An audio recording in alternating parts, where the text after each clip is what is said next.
Banyak yang komentar di channel saya. Mereka membaca berita bahwa ada keterlibatan tentara di balik penjarahan yang terjadi di rumah Ahmad Syaroni, Uya Kuya, Eko Patrio, Nafa Urbach hingga Sri Mulyani pada 28-30 Agustus kemarin. Hasil investigasi Tempo, jika kita menonton di bocor alus ya teman-teman, bahkan menegaskan ada keterlibatan tentara di balik kerusuhan. Tentu saja tudingan seperti ini sudah dibantah oleh Pusat Penerangan atau Puspen TNI.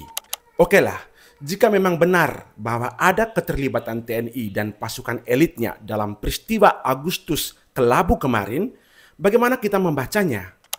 Pertama, sebagaimana framing yang dilakukan oleh banyak media dan banyak pihak, keterlibatan TNI ini menjurus ke keputusan darurat militer demi melanggengkan militerisasi di Indonesia.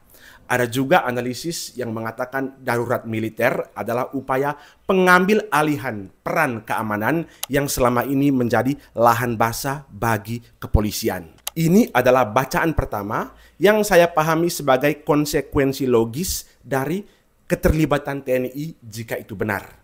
Namun yang kedua, saya ingin membengkokkan konsekuensi logis yang kasat mata ini ke arah yang sifatnya strategis logis. Apa maksudnya? Sebelumnya, teman-teman, saya ingin menegaskan dulu posisi saya bahwa channel ini melihat serial demonstrasi dari 25 sampai 30 Agustus kemarin dalam dua pandangan. Pertama, benar, rakyat kecewa karena dalam situasi ekonomi yang mencekik, mereka bahkan terjebak pinjol hanya untuk beli beras dan beli susu. Rakyat marah melihat perilaku DPR yang malah bergoyang ria di atas penderitaan masyarakat. Kedua, demo ini jelas ditunggangi. Penderitaan rakyat dipakai oleh dalang untuk menjatuhkan Prabowo. Analisis demonstrasi ini ditunggangi bisa teman-teman nonton dalam video-video saya sebelumnya. Namun kali ini, jika memang ada keterlibatan TNI dalam kerusuhan, apakah ini adalah ancaman kudeta militer ke Prabowo? Apakah benar ini adalah strategi untuk mempermulus darurat militer? Ataukah ini adalah bagian dari strategi TNI untuk menguasai lapangan sekaligus untuk menyabotase kepentingan busuk para mafia dan antek-antek asing yang mendesain demo ini ke pemakzulan Prabowo. Pertama teman-teman, jika ini adalah usaha kudeta militer, katakanlah didalangi oleh jenderal-jenderal yang anti Prabowo. Sangatlah tidak mungkin karena Prabowo sendiri adalah panglima tertinggi yang berlatar belakang militer bintang 4. Kedua, soal darurat militer. Tempo sendiri dalam investigasinya mengatakan Menteri Pertahanan Syafri Samsudin mengusulkan Presiden untuk menetapkan status darurat militer. Dengan status itu, tentara bakal memimpin upaya untuk meredam demonstrasi. Dikatakan bahwa sejumlah pejabat yang ditemui Tempo mengatakan usulan Syafri itu disampaikan dalam rapat terbatas di rumah Prabowo di Hambalang, Kabupaten Bogor, Jawa Barat pada Jumat 29 Agustus 2025 kemarin. Tidak datang dengan tangan kosong, Syafri juga turut menyodorkan draft peraturan pemerintah pengganti undang-undang tentang kedaruratan.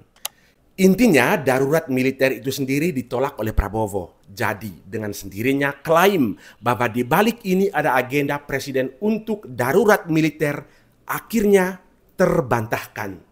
Yang ketiga adalah strategi sabotase TNI. Menurut saya, ini yang paling logis untuk menjelaskan jika benar ada keterlibatan TNI di balik kerusuhan. Bayangkan, amukan massa yang sedang marah. Segala penderitaan mereka, rasa ketidakadilan, keputusasaan, kekecewaan mereka diluapkan, ditumpahkan semuanya dalam aksi protes baik di jalanan maupun yang paling bergema di media sosial. Hampir semua rakyat Indonesia kala itu marah.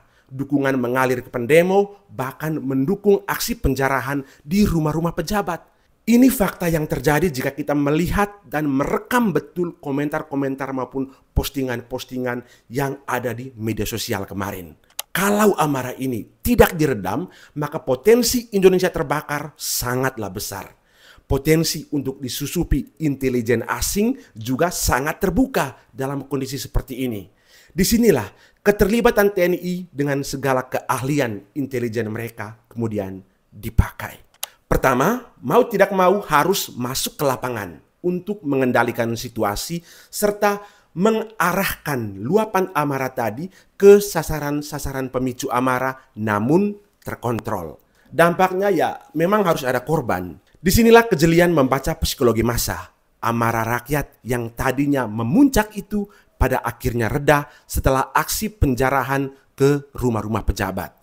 Jika teman-teman kembali memantau apa yang terjadi di media sosial, tampak jelas bahwa emosi publik mulai menurun setelah aksi penjarahan terjadi. Dari sebelumnya marah menjadi puas, lega, dan plong rasanya. Tapi menariknya, rumah-rumah yang dijarah itu tak ada satupun yang dibakar massa. Padahal logika psikisnya pasti mengarah ke sana. Dan disinilah peran TNI dan aparat berfungsi untuk mengendalikan situasi. Rakyat puas menontonnya dan amarah pun jadi sirna. Teman-teman, jika ini yang terjadi, maka skill TNI sangat hebat dan patut diacungkan jempol dalam memanajemen konflik. Ini adalah taktik mengalihkan amarah demi menghindari kerugian yang besar dengan pengorbanan yang kecil. Banyak yang berkomentar, apapun alasannya penjarahan itu tidak bisa dibenarkan. Ya, saya sendiri setuju dengan komentar itu dalam kacamata moral dan hukum. Tapi saya tidak setuju dalam kacamata strategi dan manajemen konflik. Bayangkan kalau kemarin itu tidak ada terjadi penjarahan, maka amarah rakyat bisa tak terkendali dan bisa membakar Indonesia. Kerugian yang harus ditanggung sangat besar. Ekonomi bisa lumpuh, sosial kaos, dan politik terbelah. Dan kita semua melarat menanggung kerugiannya, terlebih lagi rakyat kecil yang tidak berdosa. Pada saat ini, jika memang analisis skenario yang saya buat ini benar, maka saya harus berterima kasih kepada TNI. Selanjutnya adalah resolusi konflik. Satu persatu tuntutan 17+8 kemudian diakomodir oleh pemerintah.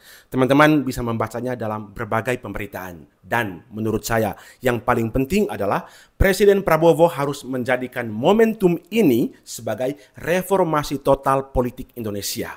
Kabar gembiranya, Pak Prabowo sudah menyetujui untuk mengubah sejumlah undang-undang, termasuk undang-undang pemilu yang sangat liberal dan kapitalistik ini, yang membuat uang di atas segalanya, yang membuat orang kaya dan terkenal saja yang menjadi pejabat. Pesan terakhir saya kepada Presiden Prabowo, Bapak ingat baik-baik ajaran Bung Karno, bahwa demokrasi politik tanpa demokrasi ekonomi hanyalah akan berujung kesia-siaan. Saya tidak perlu menjelaskan ini panjang lebar kepada Bapak karena Bapak sendiri pasti lebih tahu dari saya. Bapak Presiden adalah anak dari ekonom sosialis terkenal Indonesia. Dan yang terakhir, jika teman-teman punya pandangan lain, punya pendapat yang berbeda, silakan berbagi pendapat Anda di kolom komentar.